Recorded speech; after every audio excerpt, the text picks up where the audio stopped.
Akkam jirtu kabajamtoota hordoftoota keenyaa kun chaanalii keessan chaanalii isinitti mana keessan teessanii odeeffannoo fayyaa argattina ammas irra deebinee dhufneerra baga nagaan dhuftanis ni jenna. An Dr. Nafyad Getuti odeeffannoo fayyaa dhimmoota garaagaraa irratti xiyyeeffatan yerootti simbiraan dabarsaa turuun keenya ni beekama. Namoonni haaraan dhuftan yoo jiraattan subscribe gochuudhaan maamilataa subscribe gochuu qofa osoo hin taane mallattoo bilbilaa tuquudhaan battala viidiyoo gadhiibutti akka notification simbira goof jechuudha. Egaa in kabajamtoota hordoftoota keenya sagantaa keenya guyyaa irraatiin kan waliin ilaallu akkuma jalqabaa isiniif kaasee fayyaa wal hormaataa keessatti irratti baay'inaan kan xiyyeeffannu maalii fi namoonni baay'een dubbachuu waan saalfatanii fi dhimma kana cabsineetti seennee jirra jechuudha. Egaa akkuma beekamu dhalli namaa erga dhalatee gara dachee kanaa dhufee waloraa baay'adhaa kan jedhu gama quraanaanis gama baaybiliinis ni dubbata. Kanaafi wantoota har'a waliin ilaallu keessa qaamni keenya guutummaan funyaan keenya akkuma fuunfachuuf uume qaamni wal hormaataaf yookiin itti gammachuudhaaf kan uume jechuudha. Sagantaa keenya guyyaa irraatiin kan waliin ilaallu kahuu dhabuu qaama saalaa dhiiraa akkasumas immoo haati manaa yookiin hiriyyaan shamarran tokkoo rakkoon akkasii abbaa manaashee yookiin hiriyaashee yoo mudate maal gochuu qabdi kan jedhullee kan waliin ilaallu ta'a. Uummatni sagantaa keenyatti hordofaa. Egaa in kabajamtoota hordoftoota keenyaa akkuma beekamu qaamni saalaa dhiiraa keessa maashaawwan ujummoo dhiigaa narvootaa fi akkasumas immoo gogaan kan keessatti argamu yommuu ta'u yeroo dhiirri tokko miirritti dhaga'amu yookiin yeroo wal-qunnamtii saalaa qaamni saalaa dhiiraa gidduu ispeesii waan jiruu fi qaamni saalaa sun dhiigaan guutamuudhaan ni ka'a jechuudha. Waan biraa miti ujummoowwan dhiigaa achi keessa jiran dhiigni onnee irraa maddu yeroo dhiigaan guutamu kan ka'u jechuudha. Kanaaf rakkoowwan darbee rakkoowwan kahuu qaama saalaa wajjin wal qabatan baay'een addunyaa kana namoonni miiliyoona hedduun lakkaa'aman baay'een yeroo itti hubaman ni ilaalla. Egaa namni kamiyyuu dhiirri kamiyyuu sababoota garaagaraan kan rakkoon kun isa mudachuu danda'a. Garuu immoo rakkoon kun si'uma takka lama isa mudateef of dhiphisuun qabu nama kamiyyuu ni mudata jechuudha. Yerootti sababoota garaagaraan kan ka'e mudachuu danda'a. Kanaaf yoo rakkam ta'ee mana yaalaa deemuu qabu.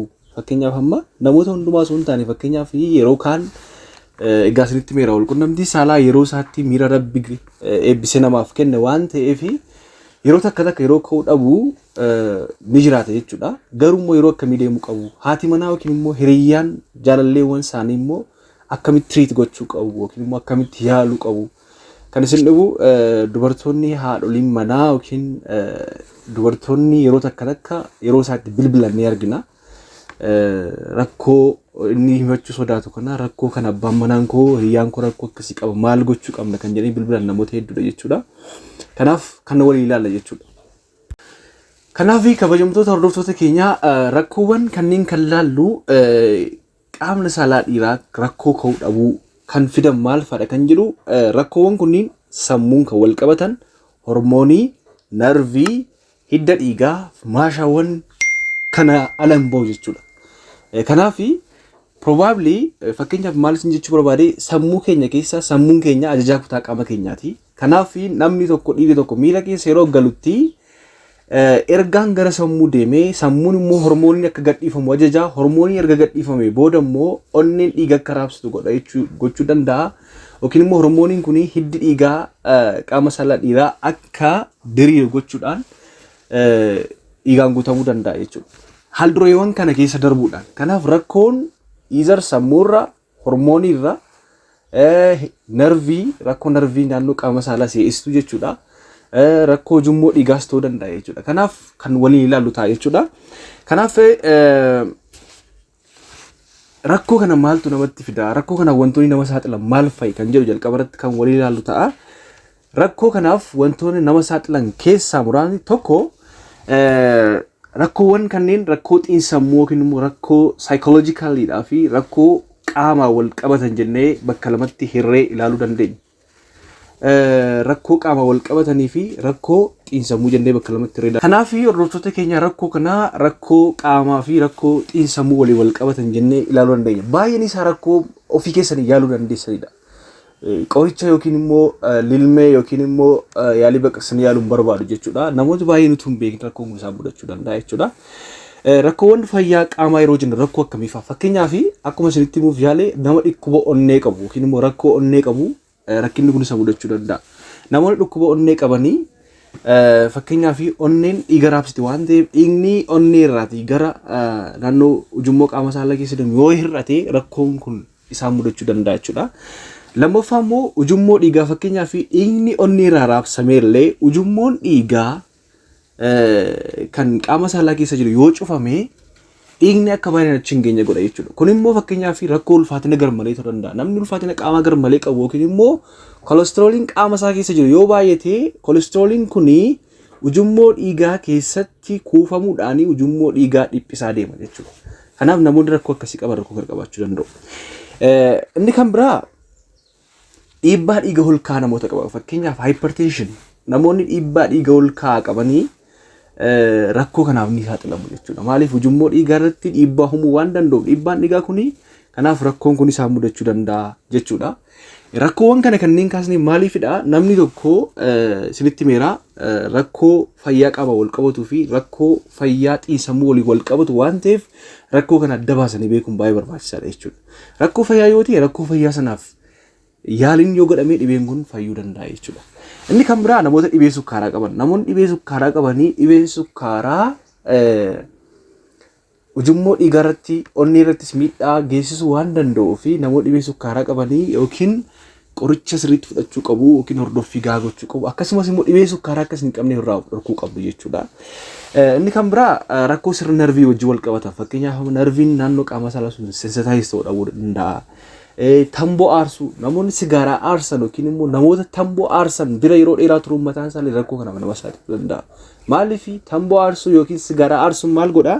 Namni tamboo aarsu yookiin sigaaraa aarsu ujummoon dhiiga isaa akka dhiphatu gochuu danda'a. Rakkoo onnee irratti dhiibbaa geessisuu danda'a waan ta'eef rakkoo kana hubattanii irraa ilaalamuun gaarii jechuudha. Inni kan biraa hirriba gahaa rafuu dhabuu. Fakkeenyaaf namoonni tokko hirriba gahaa rafuu dhiisuu danda'u. Baay'ee of dhiphisuu danda'u. Hirriba gahaa rafuu dhabuu dhiisuun rakkoo kanaaf nama saaxiluu danda'a. Maaliif hormoonii irratti jeequmsa guddaa waan geessisuu fi qaama irratti dhiibbaa fiduu danda'a. Akkasumas immoo ujummoo dhiigaa irratti dhiibbaa fiduu danda'a. Even hirriba gahaa rafuu dhabuun mataan isaallee dhiibbaa dhiigaa fiduu danda'a jechuudha. Inni kan biraa yoo ilaalle yaaliiwwan baqaqsanii yaaluu kana naannoo qaama saalaa irratti godhaman tokko fakkeenyaaf jaarsoliin umuriidhaan deemanii ujummoon funcaan isaanii yoo cufame rakkoo yaaliin baqaqsanii yaaluu kennamuu danda'a. Rakkoon kun isaan mudachuu danda'a jechuudha. Inni kan biraa alkoolii hedduminaan namooti alkoolii baay'inaan dhuganii rakkoon kun isaan mudachuu danda'a. Kanaaf alkoolii dhiisuu yookiin immoo yoo dhiisuu dadhabdan alkoolii xiqqeessuun baay'ee barbaachisaadha jechuudha. Inni kan biraa qorichoonni dhibee garaagaraaf kennaman fakkeenyaaf dhiphina hamaadhaaf qorichoonni kennaman tokko saayid effektiin isaanii maalla qaama saalaa dhiiraa kan gochuu danda'u jechuudha. Inni kan biraa rakkoo xiinsammuu keessumaa inni guddaan amma asirratti xiyyeeffannaa guddaa akkasiin gootan kanan barbaadu inni guddaan asirratti rakkoo saayikooloojikaalii wajjin wal qabatan namoonni baay'ee rakkina biraa osoo hin qabaatan rakkina kana qabu jechuudha. Kunis immoo fakkeenyaaf dhiphina hamaa fakkeenyaaf namooti baay'ee dhiphitan istresiin hormoonii irratti jeequmsa guddaa waan fiduu fi namni tokko yeroo dhiphatutti saayikooloojikaalii ni miidhama qaamni saalaa isaa ka'uu dhiisuu danda'a jechuudha. Kanaaf rakkina dhiphina hamaa kana hir'isuu dhiphinni hamaa kun immoo hojii irratti dhiibbaa sirraan geessisa yoo ta'e ogeessa yaala sammuu bira deemtanii yaali sammuu argachuun baay'ee barbaachisaadha jechuudha. Inni kan biraa dibbirtii kan jennu yookiin mukuu gaddabuu yeroo dheeraa mataa isaa rakkoo kanaaf nama saaxiluu danda'a. Walii galtee dhabuu yookiin immoo wal shakkii gaa'ela keessatti hiriyyaa keessatti fakkeenyaaf amma yeroo hundumaa abbaa manaa fi haati manaa walii galteen qaban taanaan wal shakku taanaan jaalalli hir'achaa deema taanaan yommuu jaalalli hir'achaa deemu miirri namni sun qabus gadi bu'aa deema. Fakkeenyaaf amma namni tokko barbaaduu dhiisuu danda'a yookiin isheen barbaadde inni barbaaduu dhiisuu danda'a yookiin immoo inni wal-qunnamtii saalaa gochuu barbaade isheen barbaaduu dhiisuu dandeessi. Yeroo kana baay'ee sammuun isaa miidhama yookiin sammuu ishee yeroo miidhamtutti innis miidhamuu danda'a jechuudha. Kanaaf waliigaltee hamma danda'ametti waliigaltee dhabuun kun rakkoo kanaan ibsata jechuudha. Yeroo hundaa wal shakkuuf sodaa qabaachuu fakkeenyaaf amma sodaa qabaachuu yeroo jennutti kaleessaa yookiin eengadda yookiin guyyaa 3 guyyaa 4 qaamni saalaa kee ka'uu dide yoo ta'e isa yaadda taanaan kaleessa eengadda akkas ta'eera arroo maaliin godha jettee yaadda taanaan rakkoo kanaaf saaxilamuu dandeessa jechuudha. Asirratti namoonni baay'een kan qunnaman keessaa maal jedhu na yaada kaleessa waan akkas ta'eef arrammoo akkas ta'uu danda'a laata jedhee yaada jedhanii kan yaadan jiru. Kun immoo rakkoo akkasiif saaxiluu danda'a waan ta'eef namoonni kanaaf of dhibbisuun qabdanii namni kamiyyuu eenyuyyuu rakkoon kun isa mudata yeroodha yerootti rakkoon kun yeroo isa mudatu immoo bifa kana hubachuu qabdu. Inni kaleessa darbeeran eengadda darbeeran har'a bifa aaraan jettee miira gammachuudhaanii waan tokko tun dhiphateetti dhiyaachuu qabda jechuudha.